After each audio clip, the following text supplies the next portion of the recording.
Tonight it's about leadership and integrity. But I'll start in a land not so far away from here, Egypt. Yesterday, the country's transport minister, Hisham Arafat, resigned after a deadly train crash in Cairo, killed at least 25 people and left 50 others injured. Please understand that it is not the minister who was driving the ill-fated train, but he resigned. In India, the railway minister, Nitish Kumar, resigned after two trains collided, noting that the accident was more about criminal negligence than human error. That human error was, however, not committed by the minister himself, but he resigned anyway. In June 2016, UK Prime Minister David Cameron resigned following the referendum vote to leave the European Union. He had wanted his country to remain in Europe, but his people said otherwise, and he had to go.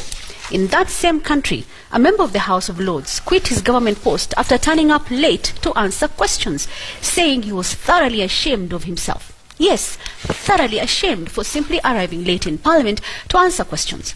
Now, at this time when scandals worth billions of shillings decorate the pages of our newspapers every morning, one would have expected a flurry of resignations, not because of any wrongdoing, but simply to take responsibility. Because when this looting happens, there's always a place where the buck stops. But we're in Kenya, and you'll clearly recall, for instance, the words of former Finance Minister and current Member of Parliament, Amos Kimunya, "I'd rather die than resign." He was under siege in Parliament over alleged improprieties in the sale of what is now Lyco Regency. He went and addressed a gathering of his supporters and made the now famous vow. In 2006, on being questioned over the Anglo-leasing scam, the then Vice President Nubia Africa Tv said, "I will not resign. Who is my accuser and on what charge?" Article 73 of the Constitution describes in great detail the kind of leadership Kenyans need and deserve. It does not expressly ask anyone to resign, but the words there speak for themselves. Words like personal integrity, competence, objectivity, and impartiality. The oath of office taken by holders of public office is a promise before God and the people to uphold the sovereignty, integrity, and dignity of the people of Kenya, as well to do justice to all in accordance to the Constitution. While taking the oath, the leaders also promise to truly and diligently serve the people, and end with the famous four words, "So help me God." But today, it is perhaps the citizens who need God's help the most.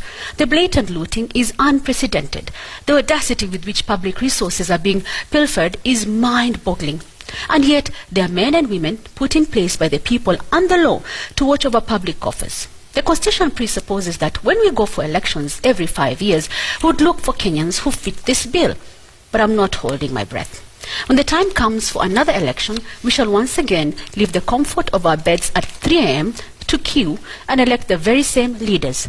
Leaders who would rather die than resign. Are we not tired? Are we not angry enough? Or are we just stupefied or dazed? That's my memo.